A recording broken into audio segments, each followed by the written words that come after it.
நான் ஸ்கூல் படிக்கும்போதெல்லாம், இந்த இன்னரு ஸ்ட்ரிப்ல வெளிய தெரிஞ்சுச்சுன்னா, பிள்ளைங்க ஒண்ணுக்கு ஒண்ணு குட் மார்னிங் டி அப்படின்னு சொல்லுவாங்க. அப்படின்னா அந்த ஸ்ட்ரிப் தெரியுதுன்னு அர்த்தம். எடுத்து உள்ள விடுவாங்க. பசங்க என்ன பண்ணுவானுங்க, வந்து இன்னொரு பிள்ளைடைய அந்த பிள்ளைக்கு இப்படி இருக்கு அப்படின்னு சொல்லி, அத எடுத்து உள்ள இது மாரி உள்ள எடுத்து விட்டுரு அப்படின்னு சொல்லி உள்ள விடுவாங்க. அதே மாரி நம்மளுக்கு எங்கேயாவது துணி கிழிஞ்சிருந்தாலும் வந்து சொல்லுவாங்க. இது மாரி துணி கிழிஞ்சிருக்கு அந்த பிள்ளைக்கு பாரு அப்படின்னு சொல்லுவானுங்க. இப்ப என்னன்னா அதான் ஃபேஷனா. அது வெளிய தெரியணுமா? அதான் ஃபேஷன்னு சொல்றாங்க. எல்லாருமே இல்ல. ஒரு சில பேர் தான் அது மாரி இன்னும் இப்ப போட்டுட்டு இருக்காங்க. இன்னமுமே குட் மார்னிங் சொல்ற பார்ட்டிலாம் இருக்க தான் செய்றாங்க.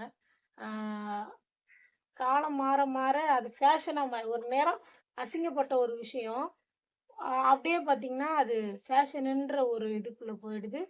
அத பத்தி கவலைப்படுறதில்ல. யாராவது அப்படி சொல்லிட்டா அந்த டைம்ல, ஐய்யயோ! வேகமா இப்படி அது எந்த பக்கம்னு கூட தெரியாது. வேகமா அப்படி தடவி பார்க்குறது. ஆனா, இப்போ அதுவே ஃபேஷன் ஆயிருச்சு. ஒரு பக்கம் இழுத்துக்கிட்டு, ஒரு பக்கம் தூக்கிக்கிட்டு.